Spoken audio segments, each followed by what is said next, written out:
Item 16, HJR 231. Chairman Castor, you're recognized. It's the no income tax constitutional amendment. Do I hear a motion? Bill's been moved, properly second. Questions? Speaker Meredith Nate. I noticed this is the third resolution on this particular subject. What happened to the first two? They were broadly written, and I just wanted a very concise written question. And you did not want the sales tax frozen, I presume, so that's why you drew this so tightly. I didn't want two questions on this one. That's what I wanted. In other words, I don't want multiple questions on this important issue. That was the only reason. That was the only reason. I mean, I have heard some of the members of the committee say, you know, that's a good idea, but let's don't mess up that resolution. I remember that. I can only speak for myself, so just you and me talking, and the reason I rewrote it a couple of times was to make it so tight that the question to the voters would be very concise and clear. Chairman, at this time, I'm not going to offer an amendment, but Mr. Chairman, the full committee, I probably will at that time. Mr. Chair, if I could, any members that want to offer an amendment, be sure and talk to legal, because it's written such that it won't hold anything else. Any further questions? Representative Shaw. Sponsor, Yes. this would have to go on ballot. Correct. When would it go on? Well, let's assume we pass it this year, and then the next General Assembly, 108, let's assume it passes by 2/3. And so let's say that puts it at 2013. I'm speaking hypothetically, of course. Let's assume it passes on 2013. The next gubernatorial election is 14? About 14, yeah. Okay. So, but that would be left up to the next General Assembly. That's correct. Given you and I may be here, may not be here, but it would be left up to them. That is correct. That's correct. Okay, thanks. Simple majority this time, 2/3, the next General Assembly. Further questions? Speaker Meredith Nate. Mr. Chairman, I understood that we were going to have a statement from a gentleman at this time. Tennessee. Are you making that request? Yes, I am. Okay, we'll go out of session And then I do want to ask a question.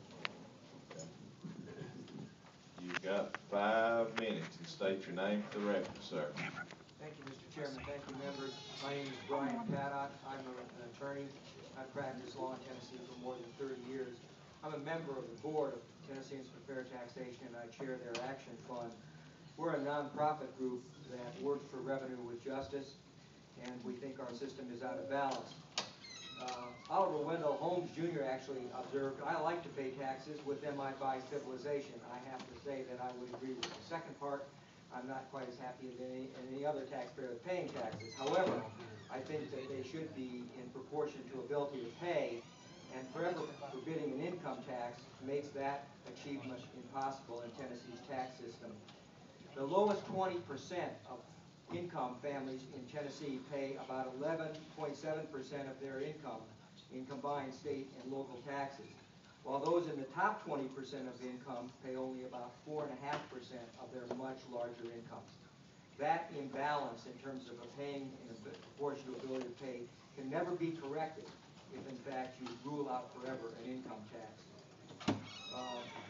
It's really seriously upside down, and it essentially is a system that would perpetuate our existing system of having payment by the have-nots rather than the haves. Every time in the last 20 years that our tax system in Tennessee has been reviewed by study commissions of every kind of composition, the conclusion has been that this state relies far too much on the sales tax, and that an income tax should be part of our tax system. This conclusion's been reached on a bipartisan basis, and governors, Republican governors and Democratic governors, have come to this body and said it's time to put an income tax in our mix. So this is not a partisan issue in terms of the ability of the executive to make proposals and rebalance our tax system. If you adopt an income tax ban, and if the people should agree with this, should it go on the ballot, you'll never have an option to further cut or reduce the food tax because you won't have a way to replace the revenue. You won't be able to cut the general sales tax rate, which we now know is the highest in the United States. And you'll never have a way to get rid of the hall income tax or change it because you won't have replacement revenue. You're essentially closing the door to any kind of system that allows you to reorganize the tax system.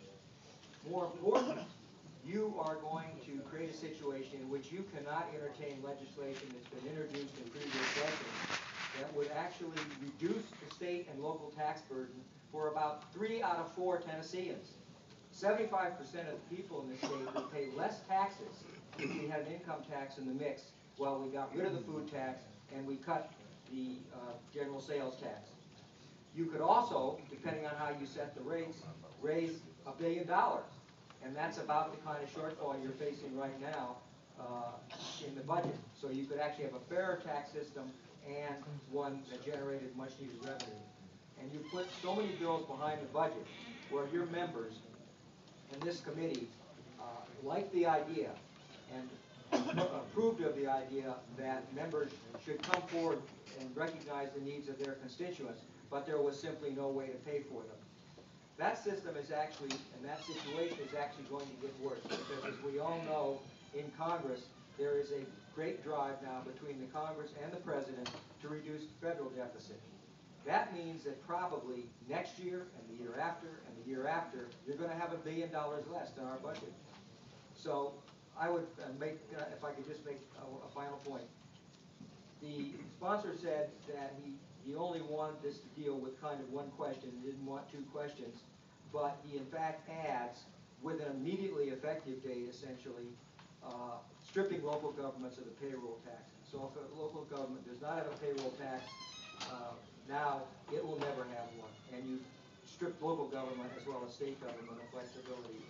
I don't think that this body should continue to believe that it can tell people that it has the promise of government and the benefits of government, services of government, the protections of government, but we don't have to pay for them. And if we're going to pay for them, let's pay for them in a fair way. That has to, at some point, include an income tax. Thank you. Do we have questions for Mr. Paddock? Seeing none, Mr. Paddock, thanks for being with us today. Thank you. We're back in session. Questions on the bill? Seeing none, is there objection to the question? Seeing none, all in favor of moving the bill to full committee, say aye. Aye. Opposed? No. Those that wish to be recorded as no, raise your hand for the clerk. Thank you, Mr. Chairman. Bill moves out.